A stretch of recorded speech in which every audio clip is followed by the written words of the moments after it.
Bismillahirrahmanirrahim. Assalamualaikum warahmatullahi wabarakatuh. Murid-murid tahun 5. Hari ini kita sambung sejarah tahun 5 dan fokus pada hari ini ialah kita masih lagi di bawah tajuk Raja ditaati dan dihormati. Di hari ini cikgu akan terangkan dengan konsep raja berdaulat. Okey. Sama semua murid saya rasa dah dapat dah buku ni, buku teks sejarah tahun 5. Okey, kita akan tengok satu persatu dan kita mulakan dengan konsep raja berdaulat. Apa maksud raja berdaulat?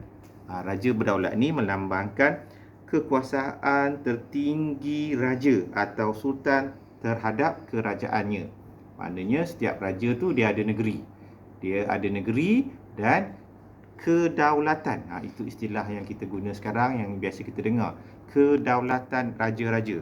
Ia menunjukkan lambang kekuasaan. Raja atau sultan tadi dia mempunyai kuasa atau dia mempunyai satu kuasa mutlak.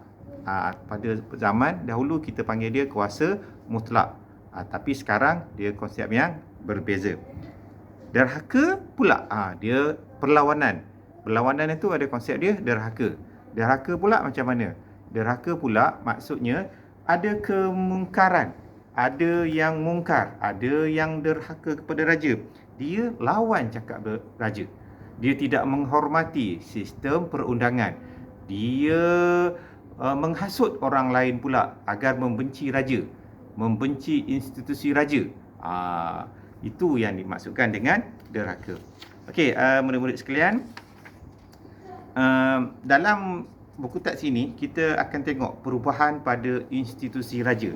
Jadi sebelum kita mencapai tahap-tahap tertentu, iaitu pada institusi raja pada zaman kerajaan Melayu awal, kemudian masa British, kemudian masa pemerintahan Jepun, dan akhir sekali lah yang terkini. Jadi empat zaman ini berubah dia punya peranan dan institusi raja. Jadi cikgu akan terangkan satu persatu. Iaitu pada awal pada zaman kerajaan Melayu, mula-mula dulu, ingat lagi pada tahun pembukaan Melaka, pembukaan Melaka dulu masa para mesyuara memerintah. Kemudian ada lagi raja-raja yang selepas itu. Raja atau sultan ialah ketua kerajaan negeri.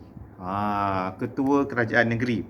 Kemudian raja dan sultan ini dia berkuasa mutlak, kuasa penuh. Dia berbanding pula dengan zaman British. Zaman British ni, kuasa pemerintahan raja dia tidak mutlak. Kerajaan British dah pegang kuasa tu.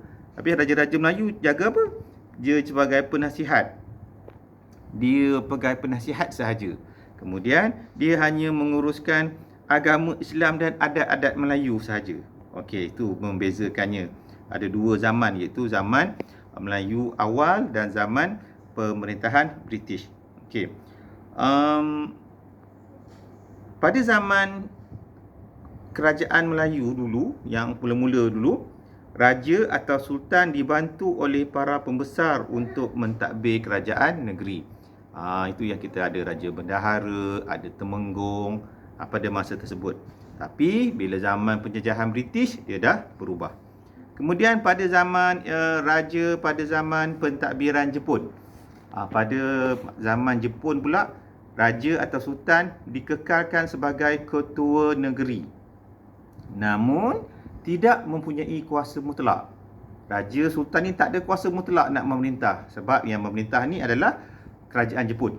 Raja atau sultan hanya menjadi ketua agama Islam dan adat istiadat Melayu. Gubernur Jepun menguruskan pentadbiran negeri-negeri Melayu. Itu pada zaman Jepun. Kemudian kita beralih pada zaman terkini pula. Selepas merdeka, sistem raja berperlembagaan diperkenalkan. Jadi setiap negeri ada menteri besar atau ketua menteri, dan juga ada raja. Ada raja. Jadi ada raja, ada menteri besar. Okey. Pentadbiran negeri diketuai oleh menteri besar dan dibantu oleh majlis eksekutif.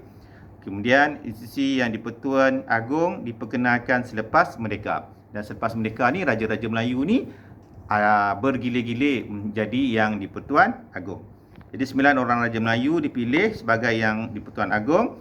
Kemudian pentadbiran negara diketuai oleh Perdana Menteri dan dibantu oleh Jemaah Menteri. Namun begitu, kuasa raja dalam perlembagaan ini tetap ada. Raja dah yang akan sebagai pemutus yang terakhir, sebagai penasihat juga, dan raja juga berperanan untuk menasihat Perdana Menteri, menteri-menteri besar ni. Jadi kuasa dan kuasa sultan itu masih ada, walaupun tapi tidaklah berbentuk mutlak seperti pada zaman kerajaan Melayu awal dulu. Jadi itulah antara perbezaan dan perubahan dalam institusi raja dari zaman dahulu sehinggalah ke zaman sekarang. Baiklah murid-murid, saya akan tinggalkan nota nanti pada minggu hadapan, dan anda boleh dapatkan nota tu, saya akan maklumkan dalam grup WhatsApp nanti. Jadi itu saja untuk hari ini. Sekian, terima kasih.